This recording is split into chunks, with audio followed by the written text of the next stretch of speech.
আসসালামু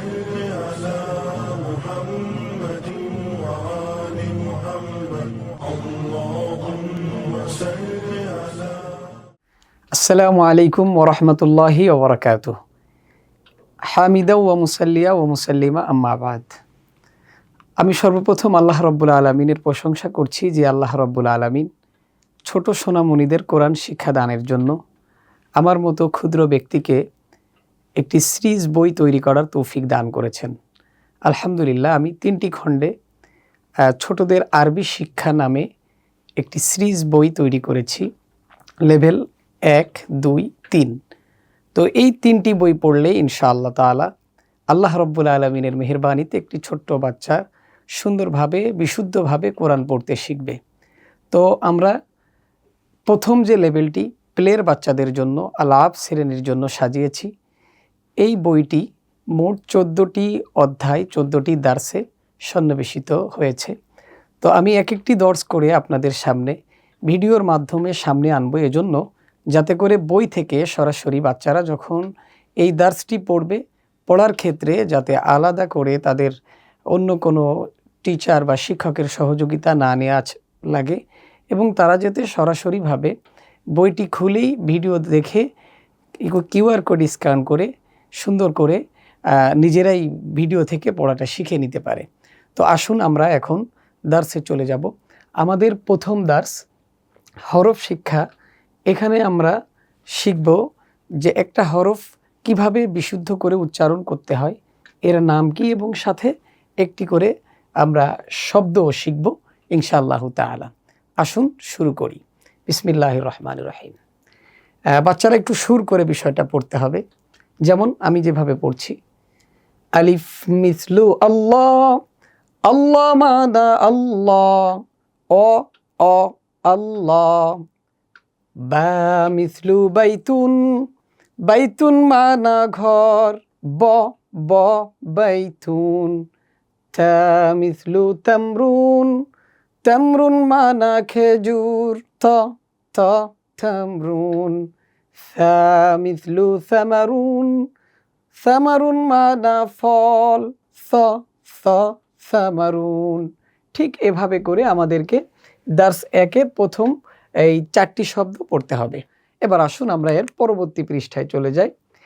এখানে মোট 12টি অনুশীলন এই 4টা অক্ষর দিয়ে আমাদেরকে করতে হবে। প্রথম নম্বর যে অনুশীলন সেটি হচ্ছে হরফের নাম বলি। লক্ষ্য করুন, এখানে এলোমেলোভাবে 1, 2, 3, 4 এলোমেলোভাবে অক্ষরগুলো দেওয়া আছে। সোনামণিদের যেটা করতে হবে, অভিভাবকবৃন্দ যেটা করবেন সেটা হচ্ছে এখানে 1 নম্বরে যেটা দেওয়া আছে এখানে দেখতে হবে যে এটার নাম কি। তো বাচ্চা বলবে এটা বা। এটার নাম কি, এটা দেখি চেষ্টা করি পারি কি না। সা। এটি কি, তা। এটি কি, আলিফ। এভাবে এলোমেলো করে আরও বিভিন্ন বোর্ডে তৈরি করে আমরা বাচ্চাদেরকে অনুশীলন করাবো। দ্বিতীয় অনুশীলনটি হচ্ছে চিত্রের আরবি বলি। এখানে যে চিত্রগুলো ব্যবহার করা হয়েছে, যেমন ঘরের চিত্র ব্যবহার করা হয়েছে, 2 নম্বর ফলের চিত্র ব্যবহার করা হয়েছে, আল্লাহর চিত্র ব্যবহার করা হয়েছে, এখানে খেজুরের চিত্র ব্যবহার করা হয়েছে। এই চিত্রগুলো আমরা বই থেকে দেখায়ও বাচ্চাদেরকে জিজ্ঞাসা করতে পারি, অথবা প্লাস্টিকের যদি এই জিনিসগুলো আমাদের কাছে থাকে সেগুলো দিয়েও আমরা আরবি জিজ্ঞাসা করব যে ঘরের আরবি কি, এটার আরবি কি। তখন তারা বলবে বাইতুন, এটার আরবি কি, তো সামারুন, এটার আরবি কি, তো আল্লাহ, এটার আরবি কি, তামরুন। এভাবে অনুশীলন করাতে হবে। এর পরবর্তীতে 3 নম্বর যে অনুশীলন, চিত্রের সাথে মিল করি। চিত্রের সাথে মিল করতে হবে। তো এই পাশেও আলিফ আছে, এখানে দেখতে হবে যে আলিফে আল্লাহ, আল্লাহ শব্দটা কোথায় আছে। তো ঠিক এইভাবে আমাদেরকে মিল করে ফেলতে হবে আলিফের সাথে আল্লাহ। এরপরে বার চিত্র বাইতুনের সাথে মিল করতে হবে, তার চিত্র তামরুনের সাথে মিল করতে হবে, সার চিত্র সামারুনের সাথে মিল করতে হবে। আলহামদুলিল্লাহ, আমরা এই 3টা অনুশীলন শেষ করলাম। এবার আমরা পৃষ্ঠা উল্টাবো। পরের পৃষ্ঠাতে এসে আমাদের আরও কিছু অনুশীলন রয়েছে। 4 নম্বর অনুশীলন, কাঙ্ক্ষিত হরফে বৃত্ত করি। তো আমাদের প্রথম যে হরফটি রয়েছে আলিফ, আমাদেরকে এই লাইন দিয়ে আলিফগুলো খুঁজে খুঁজে বের করতে হবে। ঠিক এভাবে আমাদেরকে খুঁজে খুঁজে আলিফ বের করে বৃত্ত করতে হবে। এরপরে আবার আলিফ কোনটা আছে খুঁজে বের করতে হবে, এরপরে আলিফ কোনটা। তো এভাবে আমাদেরকে খুঁজতে থাকতে হবে, খুঁজতে খুঁজতে হ্যাঁ আমরা এখানে এই কটা আলিফ পেলাম। দ্বিতীয় লাইনে বা, বা কয়টা আছে দেখি, খুঁজতে খুঁজতে আমরা একটা পেলাম, এরপরে আরও একটা পেলাম, এরপরে আর একটা পেলাম, এরপরে দেখি আর আছে কি না, এই যে আর একটা পেলাম, এই আর একটা পেলাম। এভাবে আমাদেরকে খুঁজতে থাকতে হবে।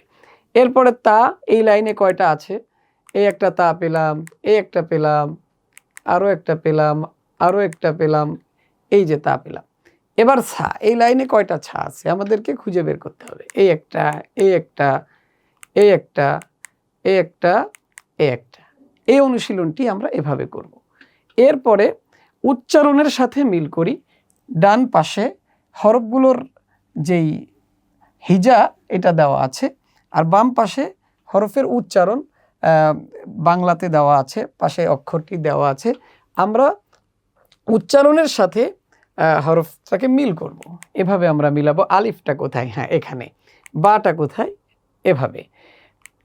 তাটা কোথায়, এখানে। সাটা কোথায়, এখানে। মিল করার ক্ষেত্রে আমরা একটা জিনিস সবসময় খেয়াল রাখবো যে আমরা ডান দিকটা থেকে শুরু করে বাম দিকে আসব, ডান দিক থেকে শুরু করে বাম দিকে আসব। এরপরে আমরা চলে আসব 6 নম্বর অনুশীলনে। তো একটা জিনিস এখানে লক্ষ্য করার, 6 এবং 7 এই দুইটা অনুশীলনকে আমরা একসাথে করার চেষ্টা করব। একটু খেয়াল করুন, উপরে যে জল ছাপে আলিফ বা তাসা লেখা আছে, সোনামণিদের এখানে হাত ঘুরাইতে হবে, হরফের উপরে হাত ঘুরাইতে হবে। একটি হরফের উপরে কমপক্ষে 5 বার হাত ঘুরাইতে হবে। এরপরে নিচে একবার ওটাকে লিখতে হবে। যেমন আমি আপনাদেরকে একটু দেখাই, এখানে এভাবে করে 5 বার হাত ঘুরাবে এরপর দিয়ে, আর মুখে বলবে আলিফ আলিফ আলিফ, এভাবে বলতে থাকবে আর হাত ঘুরাবে। 5 বার ঘুরানো শেষ হইলে একবার নিচে লিখবে আলিফ। এরপরে একই নিয়মে বা, এখানে বা এভাবে লিখতে হবে, বা বা বা বা, এভাবে 5 বার করার পরে এখানে নুক্তা দিয়ে দিয়ে 5 বার বা লেখার পরে নিচে একবার লিখবে বা। এরপরে একই নিয়মে এখানে হাত ঘুরাবে 5 বার, নিচে একবার লিখবে, হ্যাঁ এখানে এরকম। এরপরে এখানে হাত ঘুরাবে 5 বার, এবার নিচে একবার লিখবে। এভাবে করে অক্ষরগুলো ওই দুইটা অনুশীলন শেষ করবে। এরপর খালি ঘর পূরণ, একদম সহজ বিষয়। আলিফ আছে, আলিফের পরে কি হবে, এখানে বা হবে। তা আছে, তারপরে কি হবে, এখানে সা হবে। এরপরে 9 নম্বর অনুশীলন, এলোমেলো হরফ সাজিয়ে লিখি। এলোমেলো হরফ সাজিয়ে লেখার নিয়ম, প্রথমে আমাকে খুঁজতে হবে যে এর মধ্যে প্রথম কোনটা। 4টার মধ্যে আলিফ প্রথম, তাহলে আলিফটাকে এভাবে কেটে দিয়ে প্রথম ঘরে আলিফ লিখতে হবে। তারপরে কি অক্ষর খুঁজে বের করতে হবে, বা, এটাকে কেটে দিয়ে এখানে লিখতে হবে বা।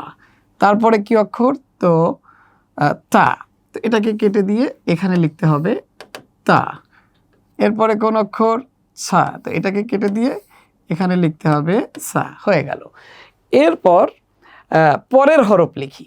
এখানে আলিফ আছে, এরপরে কি বা, এখানে আলিফ বা আছে, তারপরে কি তা, এখানে বা তা আছে, তারপরে কি হবে, এখানে হবে সা। এরপরে লিখতে হবে মাঝের হরফ।